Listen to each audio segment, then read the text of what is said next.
once again for another comedy episode of Our Miss Brooks. Well, with winter upon us, many women are faced with the problem of either buying a new coat or making last year's do. Our Miss Brooks, who teaches English at Madison High School, is rather lucky in this respect, as her winter coat is right in style this year. It certainly is. Of course, I must admit that there were times in the past 10 years when I doubted that the coat would ever be in style again.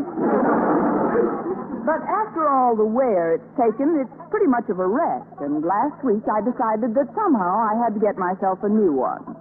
I discussed the problem at breakfast Wednesday morning with my landlady. Why don't you try Sherry's department store, Connie? They've got a lovely coat department.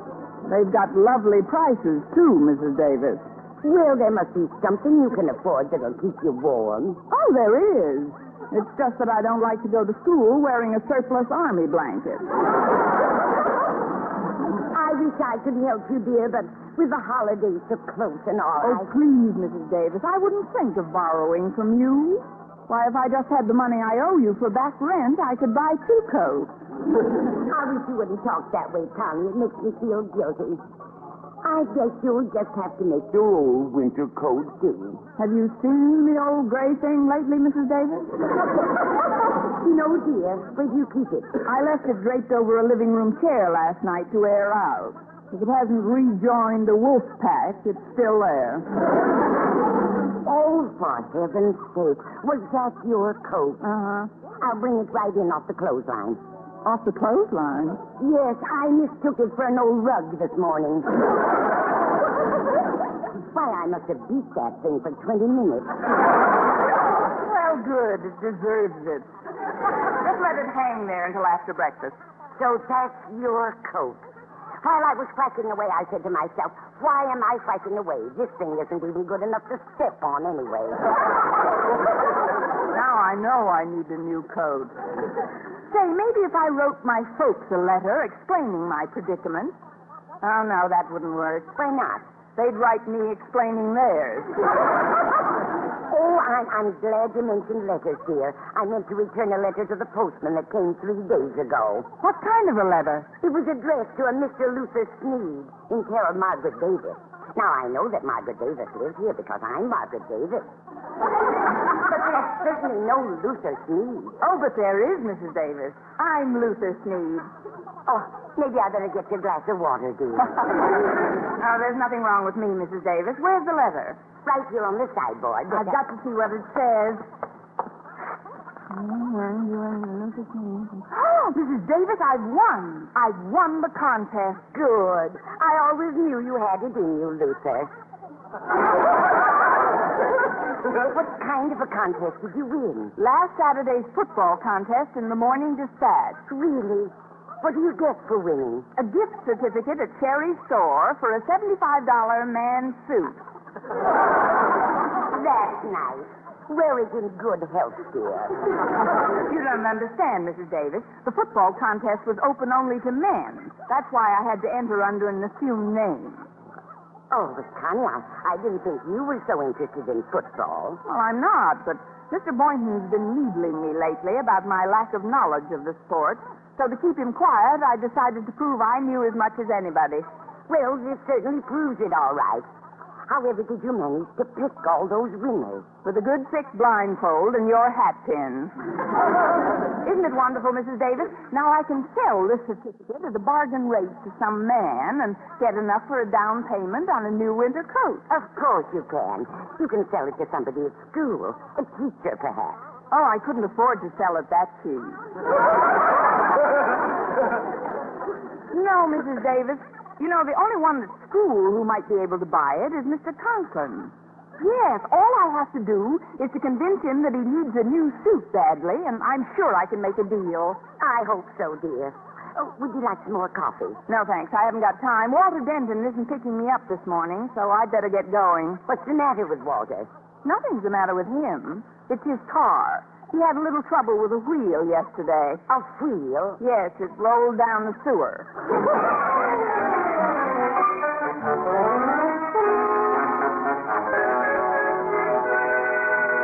But, Daddy, did Would you let Walter explain his position to you? After all, he is the editor of the Madison Monitor. He's a lame-brained dunce, that's what he is.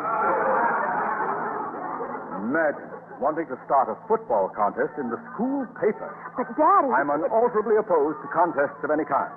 I consider them a corruptive influence, eroding the minds of young and old alike and distracting people from more useful pursuits. But what was that sheet you were studying last night, Daddy? The one you tore out of the newspaper. I don't know what you're talking about. Don't you remember? It had the names of a lot of colleges on it with numbers after them. Numbers? Yes. It said Illinois by 10 points over Northwestern and Stanford -6 over California. The discussion is terminated.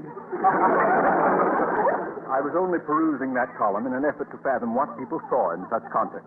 Now, I'm quite busy, Harriet, so I'll appreciate it if you'll just come in. Leave my office at once. My visits are getting shorter all the time. Oh, I was speaking to my daughter, Miss Brooks. See you later, child. All right, Daddy. Goodbye, Miss Brooks. Hello, Harriet. My, but you're looking well, Mr. Conklin. I don't know how you managed to do it, but you always look so chipper in the morning. Thank you. Now, if you'll tell me what it I is. think your suit has a lot to do with it. If you don't mind my saying so, sir, it's my favorite one. In fact, it has been for some time.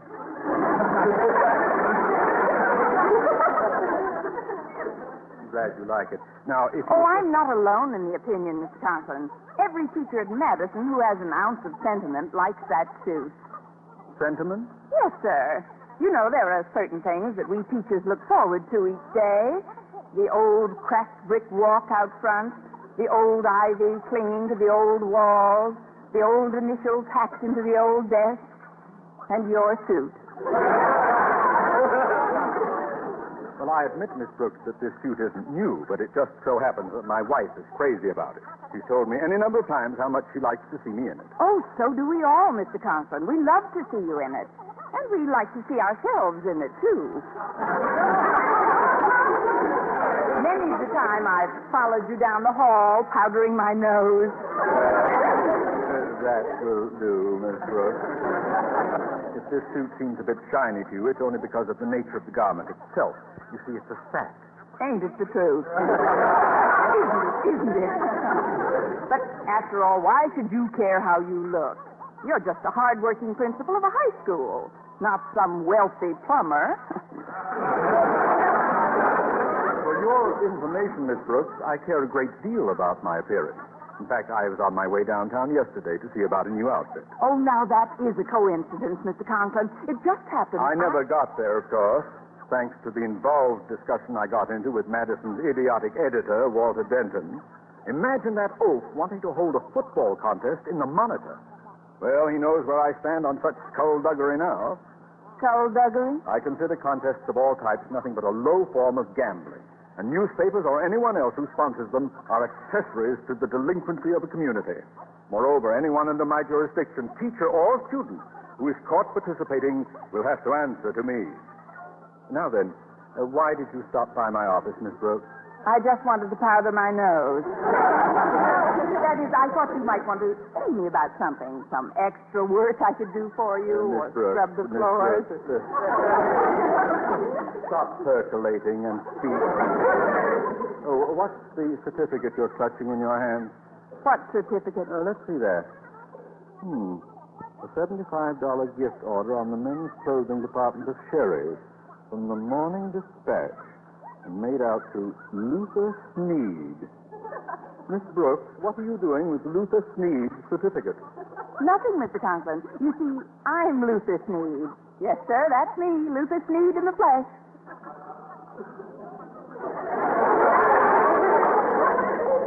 Miss Brooks, you're not a well woman. I don't know how or when, but maybe you've been working too hard? No, sir, it's just a nom de plume. I see. And this gift order, is this some sort of a prize, Miss Brooks? A prize for participating in some obnoxious contest or other? Me enter a contest knowing how you feel about them? You did, didn't you? mustn't jump into conclusions, Mr. Conklin. Don't you conceive it as possible that I could receive this gift order for sending in the best poem of the week? Poem? Well, it is possible. It is? I mean, of course it is.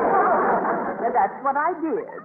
Naturally, I was a little shy about my first writing effort, so I took another name. But why a man's name? Well, lots of women have written under men's names. There was George Eliot, George Sand, Edgar Allan Poe. Edgar Allan Poe? His real name was Edna. Now, if it's all right with you, sir, I'm still very suspicious of your connection with this certificate, Miss Brooks. But, sir, the only reason I came in here this morning was to sell it at a bargain price. If you received this award for anything other than the writing of a poem, say for having entered one of those degrading and nefarious, you want to sell it at a bargain? Yes, sir. Would you give me $50 for it? Are you suggesting that your principal become a party to some underhanded and evil practice, some insidious and distasteful affair, some character-destroying temptation? I'll give you 30. 30? But it's worth at least... You wouldn't want to arouse my suspicions again, would you? Now, here's the money. And let's keep this little transaction strictly to ourselves. Is that understood? Yes, sir. Good day, Miss Brooks. Just fair, Mr. Conklin. A deal like that is enough to make you go straight. $30 for an award that this... Excuse me for interrupting, Miss Brooks, but hello. Oh, hello, Walter. Just going to Mr. Conklin's office, weren't you? I could tell by the way you were talking to yourself. Yes. Well, I've got to get to class, Walter. He's on a big anti-contest kick, isn't he? So I've heard. Gee, every guy in school enters those dispatch contests. I hope nobody around here won this past week, though. Why? Well, because I was down to Sherry's yesterday to get some sneakers, and there's a photographer there from the dispatch. A photographer? Yes, ma'am. He's there to take a picture of the winner when he shows up to cash his gift certificate. The picture will probably land on the front page, and... Miss Brooks, what's the matter? You look pale. Are you going to faint? That's the best idea I've heard all morning. Move over.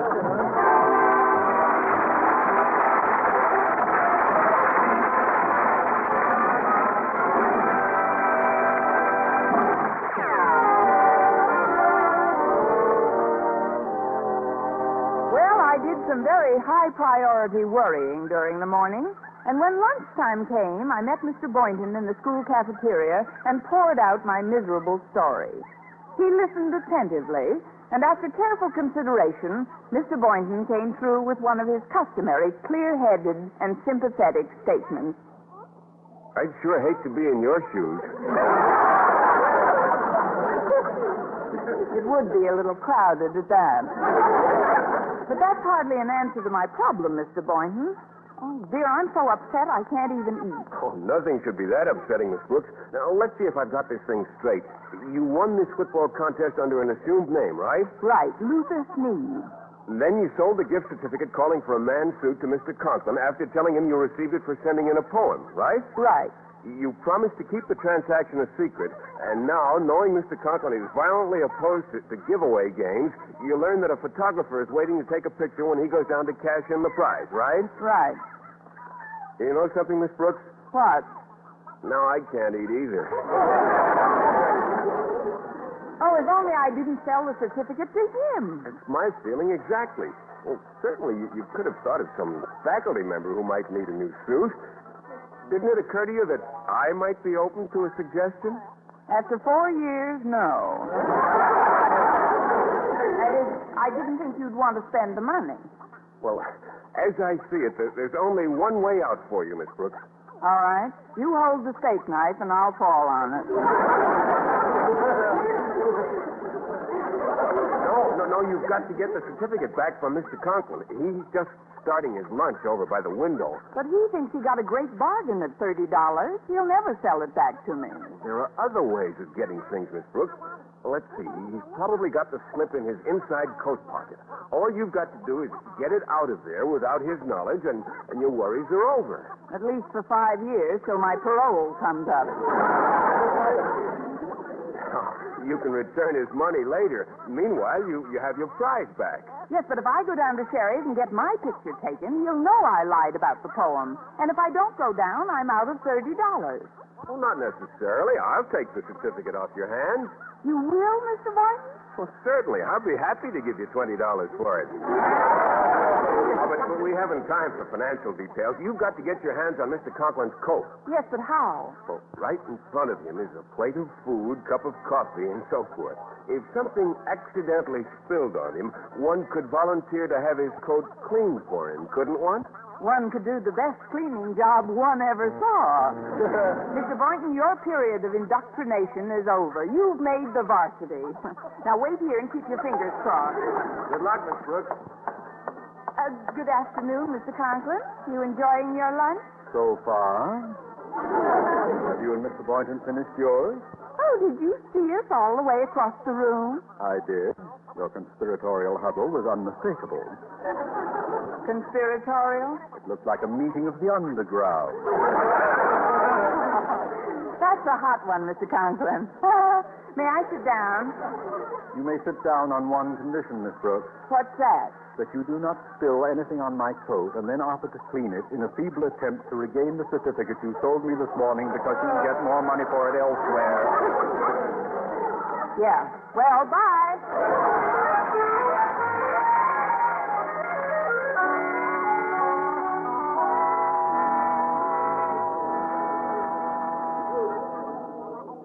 But I don't understand this, Brooks. What are we doing in Sherry's department store? We're here to carry out a last-ditch scheme called Operation Get Rid of Photographer. Now, if Mr. Conklin comes down here and his picture appears in the... Wait a minute. That must be the man from the dispatch over by the clothing dummy. Which one? He's the one with the camera. Now, look, Mr. Boynton, I'll go over first. All you have to do is give me a short time to get the old charm working, and then you stroll over. But, Miss Brooks, what do I do when I... Just react normally, Mr. Boynton, and leave the rest to me. See you in a few moments.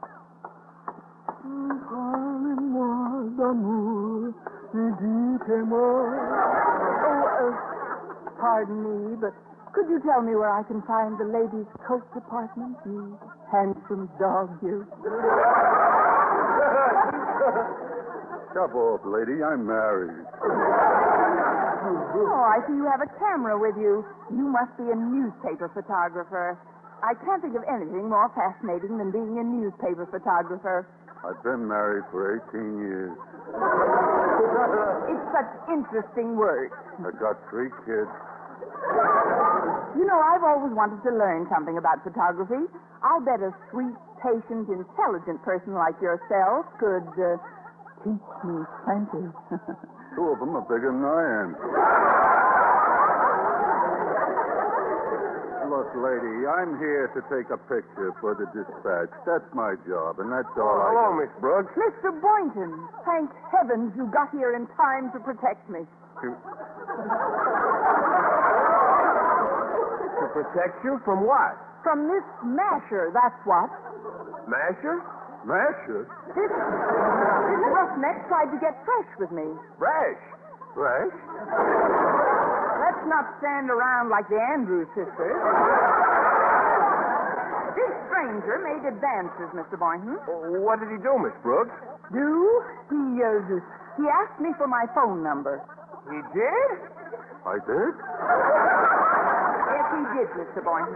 Now, don't just stand there doing nothing. Oh, I'm sorry.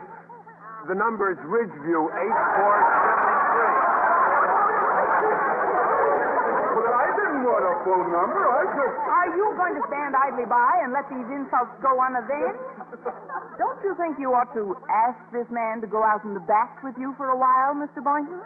Out and back? Yes. If you don't want to thrash him within an inch of his life, you could at least break his camera. But that's the way he makes his living. Oh, sorry. Well, if you don't want to defend my honor, I'll just have to defend it myself. Come on, fresh guy. Let's go out in back of the store. Not me. You got the reach on me. Well, look who's here, Daddy. Miss Brooks and Mr. Boynton. Hello, Harriet. How are you, Mr. Conklin? Fine, thanks, Boynton. How do, Miss Brooks? Harriet is going to help me select the suit that's coming to me on this gift certificate that I've... Mr. Conklin, I'd like you to meet the photographer from the Morning Dispatch. Photographer from the Morning Dispatch, Mr. Conklin, principal of Madison High School. Mr. Conklin, principal of Madison High School, the photographer from the Morning Dispatch. How do you do? Hello, Mr. Conklin. Could you tell me who this lady is? Lady?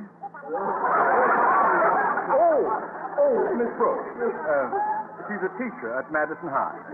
No wonder I'm glad I never got past grammar school. Well, Mr. Conklin, I'm supposed to get the picture of the winner of last week's football contest. If you got a certificate... I do not participate in any moronic contests, young man. This certificate happens to be made out to Luther Sneed. Yes, and I'm Luther Sneed. You could have fooled me. But I'm not here to take Luther Sneed's picture. You're not? No, that's the name that got a duplicate prize. He, she, or it was the only one in the history of the contest who ever picked every single game wrong. Wrong? I knew that hat pin was crooked. I mean, there must be some mistake. When I wrote my poem... Let's stop this gibberish, if you please. Tell me, Mr. Photographer, who was the actual winner of last week's football contest? A guy named Geronimo Crowninshield. Geronimo Crowninshield? But that's the name on the letter that came to our house.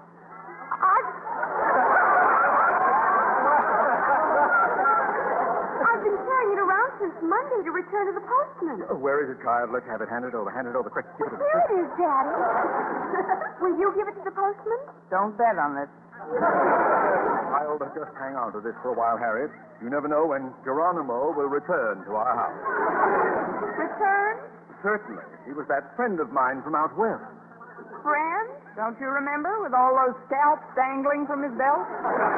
He was the one who spent the week in our spare room, Harriet. But, Daddy, I've been sleeping in our spare room for months now. I meant the spare room over the garage. Look, folks, I'd like to get this straightened out. 1 minute, please. Daddy, there's no spare room over the garage. There's a place for tools. Well, Geronimo here isn't particular where he sleeps. Are you, Geronimo? I said, are you, Geronimo? Oh! Why did you kick my ankle, Miss Brooks? Well, what's a little kick to a big Indian chief like you?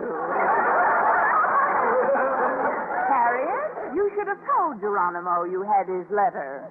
You mean Mr. Boynton is Geronimo Crowninshield? No, Geronimo Crowninshield is Mr. Boynton. He just teaches under that name.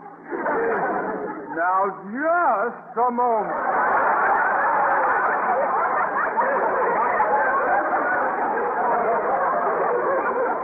What a coincidence, you're knowing another Geronimo Crowninshield, Mr. Conklin. Now, may I remind you that the photographer is waiting to take a picture of the winner of the football contest. And if your picture is snapped with him, it will not only appear on the front page of the Dispatch, but will be reprinted in the Madison Monitor. And anyone who has come out so violently against contests... Enough! Harriet, hand Geronimo his letter. Yes, Daddy. If you will all excuse me now, I'd like to have a little chat with my daughter. Goodbye, Harriet. Goodbye, Mr. Boynton. Come along, you dear, dear little girl. Goodbye, Miss Brooks. See you later, Harriet, if there's anything left of you. Now, about this picture... Look, lady, I'm confused. Luther Sneed is a woman. There are a minimum of 2 Geronimo Crowninshields, and I almost got clobbered for just getting out of bed today. If my editor wants any pictures in this joint, he can get them himself. But I'd like to explain our Don't action. bother. Just wear your certificate in good health.